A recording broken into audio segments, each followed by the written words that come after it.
Hi, thank you for having me, and I'm gonna go on ahead and share my screen.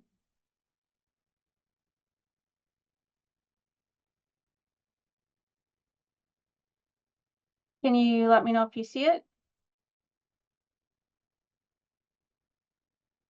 Yes, we can see it. Yep, looks You good. see it? All right, I'm gonna put it in We slides. might want to go into presentation mode, but we see the screen. Yep, How's this?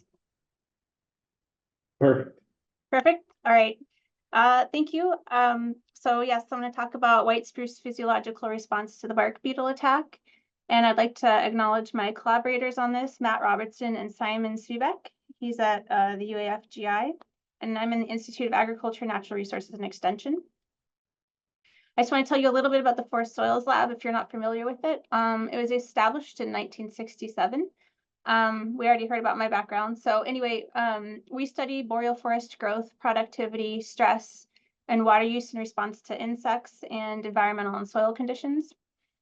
We do both fundamental and applied research related to these things, focused on interior Alaska's forests, and this is our website. Our general approaches is we have a field site network right now. We have about 16 sites. We will eventually have 20 that measures climate, soil, and tree data. And then we do weekly field visits to some of those sites to measure plant physiology. And we also do regular UAV flights. We have LiDAR and a multispectral camera. And then other tools that we use are stable isotopes, dendrochronology, and data modeling. And these are our various partnerships here at the bottom of the screen. So I'll just give a little bit of background on spruce bark beetles. I'm sure everyone's pretty familiar with this. So they are a facultative parasite. They attack white spruce, Lutz spruce, Sitka, and sometimes black spruce. Their life cycle is 1 to 2 years to complete. They emerge in mid-May and fly through about mid-July. Temperature and snowpack impact their life cycle and their survival. And I was reading that if a temperature under the bark is greater than 62 Fahrenheit, they can complete a life cycle in 1 year instead of 2.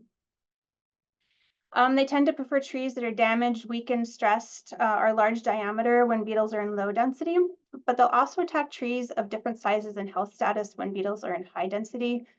After they colonize a tree, the females will lay egg gallery in the phloem, and the eggs hatch into larvae and eventually feed on the phloem. There is a fungus associated with the beetle that colonizes the sapwood or the xylem, and the combination of these two attackers could reduce a tree's ability to resist infestation, but it's not necessarily a mutualistic relationship. And honestly, a lot of the stuff that I read said that this association isn't terribly common, which I thought was interesting. I thought it happened in all cases. It does not. So some of the hypotheses out there that the fungus clogs the xylem or monoterpenes or other compounds produced by the tree could cause tracheal cavitation. We suspect the loss of hydraulic conductivity that goes with the attack might also be related to other factors that we're still looking at. So we know that the bark beetle attack is occurring, anyone who's traveled around in Alaska at all. So the large outbreaks in Alaska that have been occurring since the 90s, so they fall outside the geographical bounds of historic outbreaks over the past 250 years. Since this most recent outbreak was documented in 2016, it's affected more than 1.86 million acres. And the drought conditions have been contributing to reasons for this outbreak, where we have successful beetles but struggling trees. The outbreak largely remains south of the Alaska Range, and it was believed that the Alaska Range served as a geographic barrier limiting the spread into the interior. However, the attack started in Denali Park in 2022, and it moved slightly north of the Alaska Range in 2023. So here are data we got from Jason Moran, and the figure was made by Matt Robertson. These lines just show the northern extent of the attack. So from 2021 to 2022, they advanced northward by 9 kilometers. 2022 to 2023, they advanced northward by 27 kilometers, and they actually passed this geographical barrier of the Alaska Range. They're on their way into the interior en masse. So the host species in the interior are going to be limited to white spruce and black spruce pretty much. We are observing the attack of trees of different sizes, not just the large ones. And the beetles seem to be completing their life cycle in 1 year, flying in the spring, and we've also seen them fly in late summer. There are 3 main stages of attack. We have the green attack phase, which occurs in the first 1 to 2 years. This is an active death where the needles are still green. So it's hard to visually tell they're dying unless you see the trunk clearly, but actually what you'll see from this talk is that's also not a very good indicator. And the needles and branches start dying from the bottom of the tree up and moves up the trunk. And the trees are dying before they know they're dying. And then the brown phase lasts 1 to 2 years after that. The trees are dead, the needles have browned, but they're still present. And this is when wildfire hazard tends to be a bit higher. The gray attack phase is when the needles have fallen off, the bark comes off, usually due to woodpeckers and other things. The trees have often broken in half, which you'll see that driving down the highway. And my understanding is there's a bit less of a fire hazard here because there's no needles. So what happens to the tree? So hypotheses from studies in the lower 48 that I've seen is that trees die from carbon starvation and or hydraulic failure. So I tried to draw this on the right. So that red arrow is the attack coming in there, and it like one is the cross section of the tree, sort of one way, and then the other. So for carbon starvation, the beetle's egg gallery in the phloem essentially cuts off carbon or sugar movement from the needles to other parts of the plant, girdling the tree sort of at different points throughout the tree because we know they attack at different parts. And also throughout this process, there's reduced water availability that can cause stress and reduce photosynthesis, since sugar gain, essentially. The other hypothesis is hydraulic failure. So the current hypothesis in the literature is that the fungus enters with the help of the beetle, and the fungus grows into the xylem, the water conducting tissue we know, and clogs it up, reducing or cutting off water flow in the trunk. And so I tried to draw that over to the right. But it could also be due to water shunted from the xylem to the phloem as things dry out, or an immune response shutting down the tracheids. So our question we addressed or are addressing in this study are what are the plant physiological indicators of the green attack phase? I just went with the hypothesis that's already in the literature that tree death will be through hydraulic failure and carbon starvation. So we evaluated tree water balance and carbon gain physiological variables. So for hydraulic failure, we thought this would show up with changes in water content, increased stress and reduced water flux and just higher temperatures, because as you dry out a tree, it gets hotter. And then for carbon starvation, we thought it'd show up as reduced photosynthesis, reduced fluorescence, lower chlorophyll on new growth, reduced overall growth, and reduce of sort of these other photosynthetic parameters. And we also asked, how does this propagate into remotely sensed variables like thermal infrared, multispectral indices? We haven't analyzed these data yet, so I'm not going to talk about them. Our approach, so we worked with Vernon Carlson with OTNA and Jason Moran with DNR to identify sites that are going to be in the path of the attack. We installed 2 sites in the spring of 2023, and both sites were attacked by beetles around June 22nd, 2023, with most of our censored trees becoming infested. And then we identified one site on state land near Iceworm Gulch, and we're installing it this spring, but we measured data last summer on non-attacked trees. And on the right, I'm just showing you generally where those sites are and what I will refer to as north site and south site. So here's more of our approach. So we had at our sites, we installed these tripods, and we've been making continuous measurements. So every 2 minutes of tree variables. So on 13 trees, we measured sap flux, water content, internal tree temperature, and growth. And then environmental variables at a central location in the plot, including all these things we've listed here. So in terms of the sensors we put on the trees, we have point dendrometers. So this can address the question really of how much is the diameter of the tree changing due to growth and water content. Sap flux, which is how much water is moving through or fluxing the xylem caused by transpiration in the needles. Water content and temperature, so how much water is in the wood and what is the wood temperature. We also made weekly measurements. These are manual measurements that we can't do continuously on non-censored trees because we didn't want to mess with censored trees too much. We did midday and pre-dawn water stress, needle photosynthesis and transpiration. We measured chlorophyll content, stem and needle water content, fluorescence, which is the measure of stress, hydraulic conductivity of stems, needle and stem temperature, UAV flights every 2 weeks. Once in the spring, we did snow water equivalent, and once in the fall, we did DBH and tree height. In terms of number of trees attacked, we classified trees as no damage or damaged, ranging from mild, moderate to heavy based on the number of holes And we viewed that as severity, and we were wrong, which you'll learn from this talk. The attack, as I mentioned, occurred around 6/22/23. At the north site, all but 2 trees had heavy damage. At the south site, 8 trees had heavy damage, and 5 trees were either undamaged or had mild damage. I'll just show you the difference in tree sizes. So the north site had bigger trees in dBH and height. This is just your basic air temperature, relative humidity, and vapor pressure deficit data. There's no site differences in these. You see sort of this typical seasonal pattern in air temp. RH is pretty high late in the summer, and there's low VPD late in the summer, coinciding with high relative humidity and low air temp. The VPD is about 0 to 1, which is typical of subarctic ecosystems, and 0.4 to 1.6 is optimal for plants. And so when you think of water flux, we're really comparing the effects of VPD, and those are the things that really drive water flux. This is rainfall. The top graph are just individual events. The bottom graph is cumulative rainfall. We see that south site received about 75 millimeters more rain than the north site starting around the 3rd week of June. I think that's an orographic effect there. Here we have soil moisture. The top graph is the south site. The bottom graph is the north site. In all of my graphs, you're gonna have this line showing up where the beetles attacked, just to give you a sense of when that happened. I won't belabor this graph too much, but we see at both sites that 5 centimeter layer dries pretty quickly. The south site, the soil is generally wetter from 10 to 50 centimeters. Makes sense, it got more rain.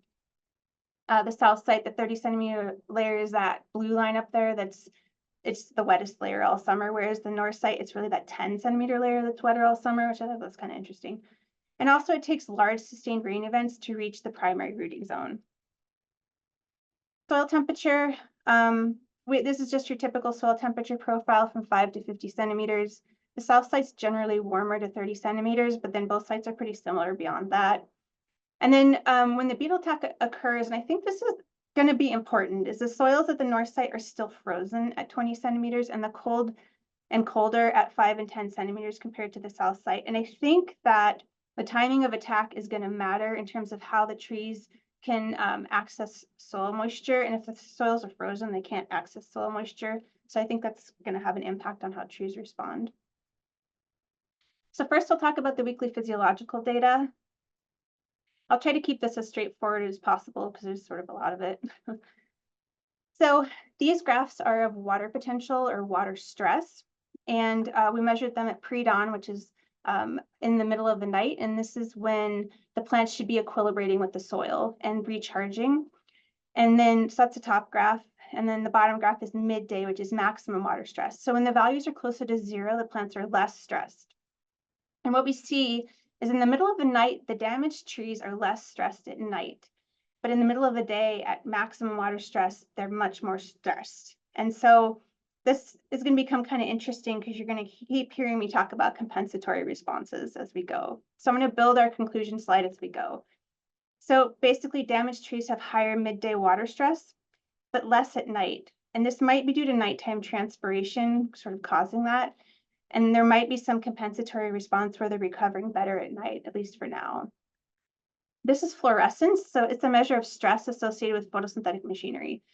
So on the right-hand side, the top graph are new needles produced last summer, and the bottom graph are old needles. And what we see, interestingly, is damaged trees appear less stressed. And that's true for old and new needles. And so there seems to be lower stress associated with photosynthetic machinery, which might be a compensatory response to the attack, which I'll talk a little bit more about. This next graph is chlorophyll content, and I just circled the significant things to look at. In new needles at the south site, there's higher chlorophyll in the damaged trees. For the old needles at the north site, there's higher chlorophyll in damaged trees. So basically, it looks like there's more chlorophyll in damaged trees, new needles at the south site, old needles at the north site. And this, again, could be a compensatory response for plants to maintain photosynthesis to deal with wounding. And indeed, when you look at the photosynthetic rates, these are not statistically different between damaged and undamaged trees. So they're maintaining their photosynthesis, but they seem to be upregulating or trying to compensate in some way for the attack, which makes sense because they have to keep gaining sugar in order to produce defense compounds, which are very expensive calorically. This is the hydraulic conductivity of stems, and essentially this is how water movement relates to pressure differences required to draw water through the plant. And what we see is that there's lower hydraulic conductance in damaged trees, indicating that they're conducting less water. So this means that they might be embolizing, which is also suggestive in some of the next data I'll show you in a few slides. Needle water content, we see that new needles are drier on damaged trees, but old needles are wetter on damaged trees. So if we were to make that a little simpler, new growth is drier. However, old growth is wetter. And again, that might be compensatory where they may not be investing as much in their new needles and they're trying to keep those old needles hydrated so they can keep photosynthesizing. But that new growth is drier. For stem water content, we definitely see drier stems at that south site. And so we haven't seen it yet at the north site, but they're only in their first year of death. So we're probably going to see it coming. Water use efficiency. So this is how much water is lost for carbon that is gained. And so plants try to optimize that ratio. And what we see at the north site is they have lower water use efficiency in damaged trees. So essentially at the north site, they're being more wasteful with their water when they're photosynthesizing. And this might mean that they're compensating, trying to deal with hydraulic failure while still trying to photosynthesize. So now I'm going to talk through the continuous data. This is the sap flux tree water content and growth. The north and south sites have similar patterns, so I'm just going to talk about the south site. So these two graphs are of tree water content. It's volumetric water content. You can see on that y-axis. On the top graph, we have damaged trees or trees with low damage. Excuse me, on the bottom graph, we have trees with heavy damage. And what we see generally is that trees with no or low damage tend to have less of a drop in water content over the summer compared to trees with heavy damage. However, there's variability in this response that we can see in these figures that I'll end up talking about in a few. And also what we notice, you can see with this black arrow down here, is that hydraulic failure appears to start within about a month of being attacked. So now I want to do some comparisons of damaged and undamaged trees just to talk about the variability of what we're seeing. And again, the way we assess damage was by counting the number of holes that were clearly fresh. So here we're going to compare this black line and this red line, and this is comparing an undamaged and a heavily damaged tree. So we can see they have very different water contents. That heavily damaged tree is dropping within a month of being attacked. So then, and also that heavily damaged tree is starting drier, which might make it more vulnerable. If we look to the right, this is sap flux in kilograms of water per day. And what we see for that heavily damaged tree is we just see that sap flux starts to really sort of drop very heavily there towards the end of the season, which to us is suggesting that cavitation is starting to happen. So here we're going to compare this green line and this black line, and that's an undamaged versus damaged, but they have very similar water contents. And that green line is supposed to be a tree that appears to have heavy damage. So we don't see a big difference in water content, and we see some drop in sap flux in that damaged tree, but it's really not that noticeable. And third, I'm going to show you that a comparison of that black line and that blue line. That's an undamaged versus a mildly damaged tree, which means a tree with like maybe 1 or 2 holes. So they clearly have different water contents. That blue line is acting like a very damaged tree. And so that mildly damaged tree, the water content drops off quite a bit after the attack, and it looks like a severely damaged tree. And it also starts off quite dry, so it might be more vulnerable. And that sap flux drops significantly there towards the end. You can see it acting like it's starting to cavitate. And then finally, I want to show you, this is a relationship. So that the top panel in each graph is growth data from point dendrometers. And what you can see on the left is from an undamaged tree, and the graph below it is just the water content in blue and sap flux in black. And what we can see is a regular growth response. The trees start growing, and we see some ups and downs and changes in girth because of changes in water content, but they're growing steadily along. What we see on the right is one that we would consider severely damaged because we see that plummeting in water content. We see the tree growing, but then we see it rapidly shrinking as it sort of hits this critical water content point, and the shrinking is due to the loss of water. So some preliminary findings from this stuff is that hydraulic failure seems to begin within a month of infestation, resulting in decreased water content, flux, and growth, or shrinking essentially. Assessment of damage using the number of holes, sawdust presence, and other visual representations of severity do not capture the actual tree response. Heavily damaged trees might be successfully fending off the attack. Physiological parameters are key to understanding how a tree is responding to beetle attack. Some trees that appeared to be highly damaged are doing just fine. Some trees that appeared to have very little damage are doing just as poorly as truly damaged trees that are succumbing to the attack. Initial water content of the tree might play a role in impacting how it's responding to the attack. So starting with a lower water content might increase the vulnerability. The death is a process. Not all trees are on the same schedule. So this results in variability in the physiological parameters. Some have a greater ability to defend themselves than others, and there might be compensatory photosynthetic responses that are producing more sugar and defense compounds. Going back to this hydraulic failure versus carbon starvation, we're thinking hydraulic failure is the main mechanism here. In terms of the carbon response data that we're seeing, it suggests that damaged trees, again, might be having this compensatory response to maintain photosynthesis in order to defend against this attack. Our future directions, we're going to continue measurements in this next summer to track the second year of death. We're working on integrating the data in a plant hydraulic model. We're applying for funding to install more sites at the front end of the attack wave near Healy. We put those arrows in there on the right there that you can see. We also need to process the UAV data and integrate it with field data. And that is all. Thank you.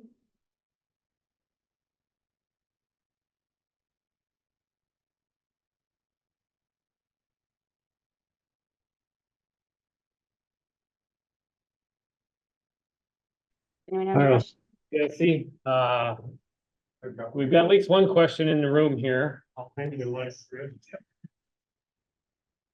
Yeah, Jessica, that was a really interesting talk, and I'm just curious if your work is transferring to any policymakers about potential actions they might take to help prevent the further spread north, such as declaration of a zone of infestation and any active suppression of further infestation, especially with the narrow geographic gaps it looks like on the map. Anyways, just curious if the work has gone into that policy side of things. It hasn't, but what I didn't say is at the outset of this project, well, even now we're working with Jason Moyan, and what we collaborated on is he said, you know, what are the parameters of the green attack phase that can be remotely sensed such that they can go in and do and conduct mitigation efforts. And so that's really what this was born out of. And so that's what we're trying to do. And so while we ourselves are not part of the mitigation conversation yet, we are working with Jason, and that was initially what we set out to do, is to be able to provide information that could be remotely sensed so that they can like catch that attack early and go in and do what they need to do to mitigate. Yeah, it's really interesting, especially with this whole carbon program the state wants to entertain, most of which is in the interior. And if we have a large bark beetle outbreak occur, you know, in the next decade or so, that would be a disaster for any kind of carbon program, to be an unavoided conversion. And so anyways, really neat information. So thanks for the talk. Thank you. I have a question. All right, here we got another question over here, Jesse.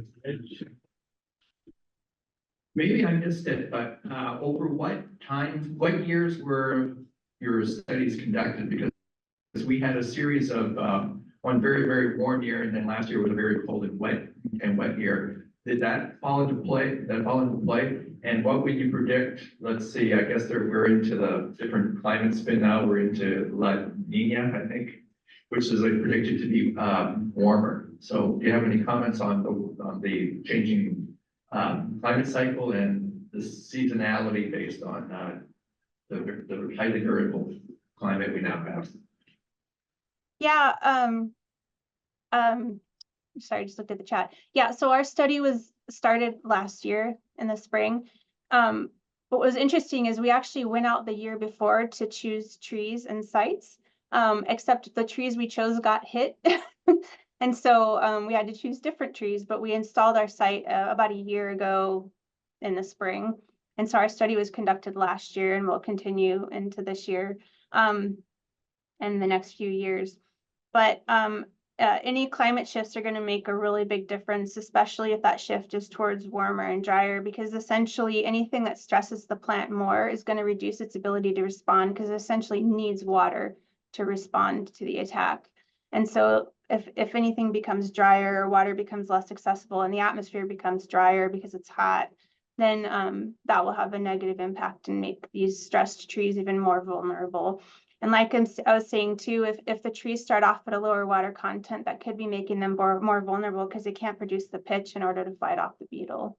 So that's my idea so far. We haven't been able to analyze this with relevance to the atmospheric and climate data that we have. We just haven't had time. But that's just what I know generally about tree stress and immune responses. Hopefully that makes sense. The other thing that we're going to do is we're going to track the trees as they die and dry, because I know one of the questions out there is how long is the wood merchantable for after death? And so that'll depend on the water content as well. So we think that the water content at which they die is the water content at which they stay. I know that wasn't part of your question, but that's sort of part of the journey here. And I saw Nathan asked, have you seen Clay Hoyt's thesis? Yeah, actually, Clay called me to give this talk today. But I haven't seen his thesis yet, but we've talked a little bit. And I one of the things with remotely sensed data that I think are important is relating it to plant physiological variables on the ground. And I know that can be hard for a lot of labs to do because they don't have the equipment and stuff like that. And so that's what we're really trying to do, is link actual plant physiology on the ground with what's happening in the tree with remotely sensed variables to continue to inform these data sets we're collecting, but also the wonderful data sets other people have collected as well.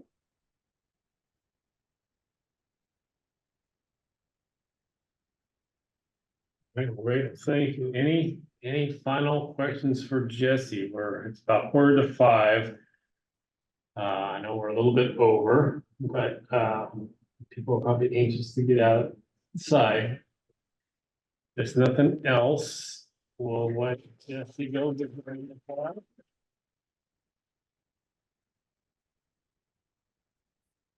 All right, well, good. I'll just wrap up a little bit here for the day.